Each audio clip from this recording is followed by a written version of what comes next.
Assalamualaikum warahmatullahi wabarakatuh. Innal hamdalillahi nahmaduhu wa nasta'inuhu wa nastaghfiruh wa na'udzubillahi min syururi anfusina wa min sayyiati a'malina. May yahdihillahu fala mudilla lahu wa may yudlilhu fala hadiyalah. Asyhadu an la ilaha illallah wahdahu la syarikalah wa asyhadu anna Muhammadan abduhu wa rasuluh. Allahumma sholli ala sayyidina Muhammad wa ala ali sayyidina Muhammad kama shallaita ala sayyidina Ibrahim wa ala ali sayyidina Ibrahim wa barik ala sayyidina Muhammad wa ala ali sayyidina Muhammad kama barakta ala sayyidina Ibrahim wa ala ali sayyidina Ibrahim fil alamin innaka Hamidum Majid. Rabbi shrah li sadri wa yassir li amri wahlul 'uqdatam min lisani yafqahu qawli amma ba'du.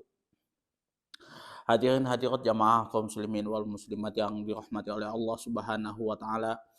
Eh Kali ini kita akan membahas hadis 444 yang mana hadis ini diriwayatkan oleh Muaz bin Jabal radhiyallahu anhu, membahas tentang menjamak dua sholat di pada saat perang Tabuk. Jadi teman-teman tahulah tentang sejarah perang Tabuk itu seperti apa ya. Nah, pada saat Rasulullah Shallallahu Alaihi Wasallam berada di Tabuk pada waktu itu, bagaimana Rasulullah Shallallahu Alaihi Wasallam menjamak dua sholat tersebut. Wa an Muadzin radhiyallahu anhu qala kharajna ma'a Rasulillahi sallallahu alaihi wasallam fi ghazwati Tabuka fakana yusalli zuhra wal asra jami'an wal maghriba wal isya'a jami'an, rawahu Muslim. Wa an Muadzin, dari Muaz bin Jabal radhiyallahu anhu, semoga Allah meridhoi atas beliau, qala, telah berkata, kharajna ma'a Rasulillahi sallallahu alaihi wasallam, kami telah keluar bersama Rasulullah Shallallahu Alaihi Wasallam. Maksudnya keluar di sini adalah melakukan perjalanan, bepergian pada saat itu bersama Rasulullah Shallallahu Alaihi Wasallam fi ghazwati Tabuka, pada perang Tabuk. Fakana yusalli zuhra wal asra jami'an, yang mana di situ Rasulullah Shallallahu Alaihi Wasallam melaksanakan sholat zuhur dan asar secara bersamaan. Wal maghriba wal isya jami'an, dan juga melaksanakan sholat maghrib dan isya secara bersamaan. Rawahu Muslimun. Hadis ini diriwayatkan oleh Imam Muslim. Ya, jadi pada saat Rasulullah Shallallahu Alaihi Wasallam pergi untuk perang Tabuk pada waktu itu. Nah, di sini Rasulullah Shallallahu Alaihi Wasallam melaksanakan sholat zuhur dan asar secara bersamaan. Kemudian sholat maghrib dan isya juga secara bersamaan. Jadi intinya di sini dua sholat tersebut, zuhur dan asar, kemudian maghrib dan isya, itu dilakukan satu waktu bersamaan gitu ya. Jadi sholat jamak itu seperti itu. Nah, kemudian kita lihat makna keseluruhannya seperti apa, ya. Pentasyrik, yaitu Rasulullah Shallallahu Alaihi Wasallam, telah menetapkan waktu-waktu tertentu bagi sholat. Pada dasarnya setiap sholat tersebut harus dikerjakan di dalam waktunya masing-masing. Kalau misalkan zuhur dilaksanakan pada waktu zuhur, kalau asar dilaksanakan pada waktu asar, kemudian maghrib ya pas pada saat maghrib itu, isya pada malam hari, subuh pada subuh hari ya. Jadi ada waktu-waktunya tertentu. Dan di dalam kitab Fathul Qorib kemarin kita sudah bahas di situ waktu-waktu sholat itu seperti apa. Zuhur mulai tergelincirnya matahari sedikit sampai memasuki waktu asar, seperti itu ya. Itu ada semua waktu-waktunya di situ. Bahkan kalau misalkan kita baca hadis Bulughul Maram juga dibahas secara tuntas di situ di dalam bab mawaqitis sholat ya, bab waktu-waktu sholat. Jadi ada waktunya masing-masing. Nah, mengingat bepergian merupakan penyebab timbulnya masyaqqat, kesulitan, nah di situ maka pentasyri memberikan keringanan atau rukhsah untuk menjamak dua sholat yang waktunya berdekatan. yaitu zuhur dan asar disatukan, baik itu jamak takdim ataupun jamak takhir. Demikian pula maghrib dan isya bisa dilakukan jamak takdim dan jamak takhir. Seperti itu ya. Nah, kemudian di sini dibahas apabila perjalanan tersebut dilakukan pada waktu pertama, jamak yang dilakukan adalah jamak takhir. Dilakukan pada waktu pertama. Jadi waktu pertama kita melaksanakan perjalanan, yang kita lakukan adalah jamak takhir. Jamak takhir artinya kalau misalkan zuhur dan asar itu ya, zuhur dan asar kita laksanakan pada waktu pada waktu asar ya. Jadi kita gabung sholat zuhur dan asar itu pada waktu asar. Kalau misalkan itu jamak takdim, kita melakukan sholat zuhur dan asar di waktu zuhur. Itu namanya jamak takdim. Apabila perjalanan kedua dilakukan apabila perjalanan dilakukan pada waktu kedua, maka yang dijamak maka jamak yang dilakukan adalah jamak takdim ya. Pada perjalanan dilakukan pada waktu kedua, maka jamak yang dilakukan adalah jamak takdim. Artinya kalau misalkan pas masuk waktu kedua gitu ya, hari kedua itu, maka yang dilakukan adalah jamak takdim. Kalau kita misalkan mengerjakan zuhur dan asar di waktu zuhur gitu ya. Kalau kita melaksanakan maghrib dan isya, kita laksanakan pada waktu maghrib secara bersamaan gitu ya.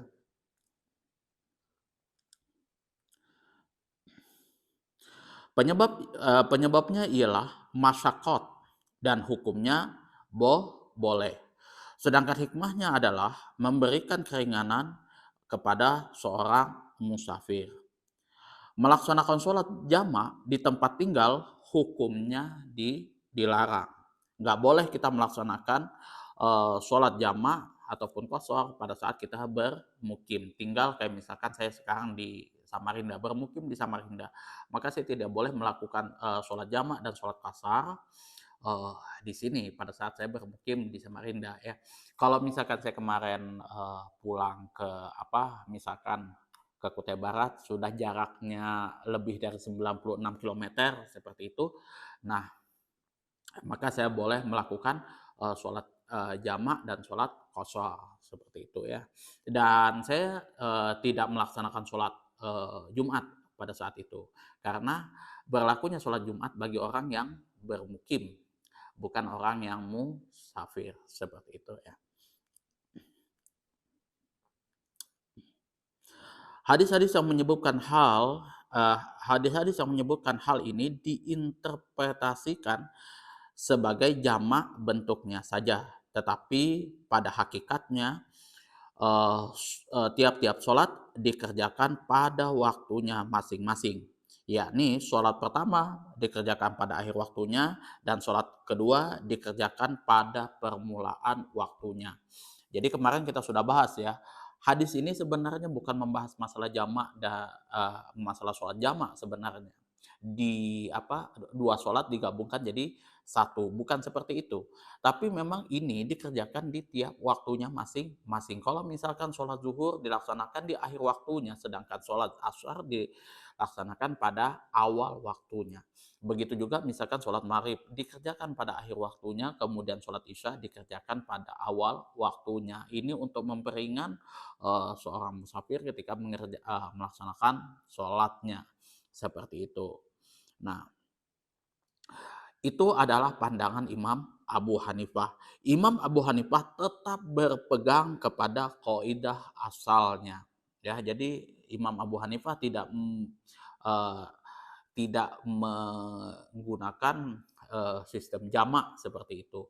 Dia hanya melakukan sholat di masing-masing waktunya. Karena apa? Beliau berpegang teguh kepada kaidah asalnya. Oleh karena itu ia mewajibkan tiap-tiap sholat dikerjakan pada waktu masing-masing. Kecuali ya yang beliau lakukan itu adalah jamak takdim di Arafah dan jamak takhir di Musdalifah. Mungkin kalau misalkan ada ulama-ulama yang melakukan menggunakan hukum kias dengan ini, beliau enggak seperti itu. Yang boleh dilaksanakan untuk jamak takhir dan jamak takdim itu pada saat kita di Arafah dan di Musdalifah. Kalau misalkan kita di Arafah kita melaksanakan jamak takdim, kalau misalkan di Musdalifah kita melaksanakan jamak takhir. Itu ya. Karena ada nas yang menerangkan hal tersebut. Cuman itu saja yang boleh kita melaksanakan jamak takhir dan jamak takdim menurut pandangan Imam Abu Hanifah. Selebihnya enggak boleh. Kita hanya boleh melaksanakan sholat zuhur dan sholat asar, sholat zuhur di akhir waktu, sholat asar di awal waktu, sholat maghrib di akhir waktu, sholat isya di awal waktu. Seperti itu aja menurut pandangan Imam Abu Hanifah. Kecuali ya kalau menurut beliau itu udah jamak takdim di Arafah dan di Musdalifah karena itu memang ada nasnya. Ia menjadikan jamak sebagai kesempatan dari manasik haji. Hal tersebut merupakan penyebab dibolehkannya jamak ya. Jadi karena jamak itu merupakan kesempurnaan dari manasik haji, maka penyebab itu membolehkan untuk melakukan sholat jamak. Cuma untuk manasik haji aja, nggak boleh. Itu menurut pandangan Imam Abu Hanifah. Ia menginterpretasikan hal tersebut, hal-hal yang disebutkan di dalam sunnah yang menyangkut disyariatkannya sholat jamak. Bahwa jamak yang dimaksud ialah jamak bentuknya saja.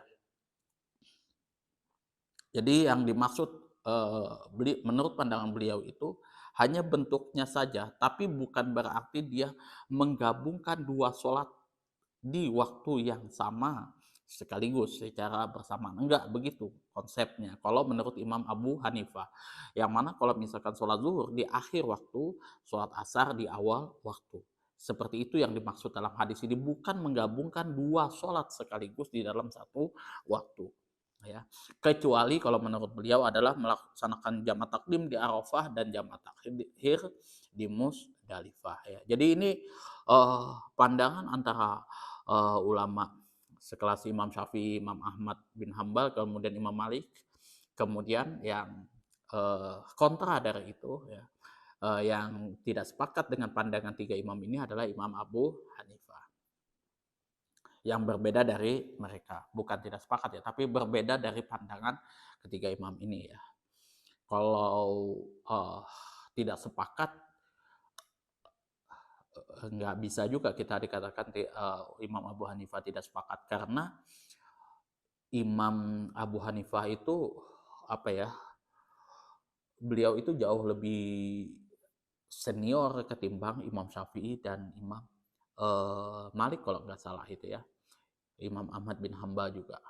Karena lahirnya Imam Syafi'i itu pada saat Abu Hanifah sudah meninggal. Itu sejarahnya ya.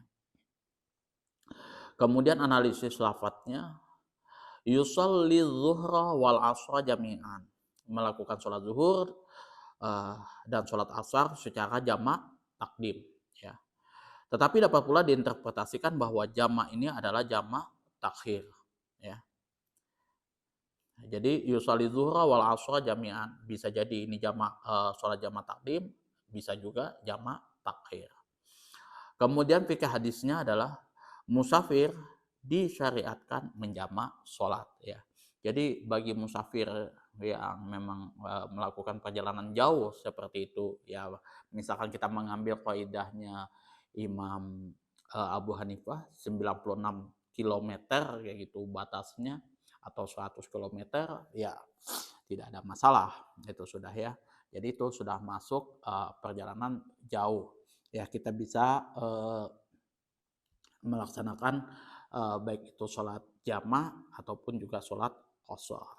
Kalau misalkan qashar itu sholat yang bisa diqashar itu adalah sholat zuhur, asar, dan isya. Itu kalau misalkan jamak itu sholat zuhur, asar, kemudian maghrib dan isya. Subuh nggak bisa dijamak.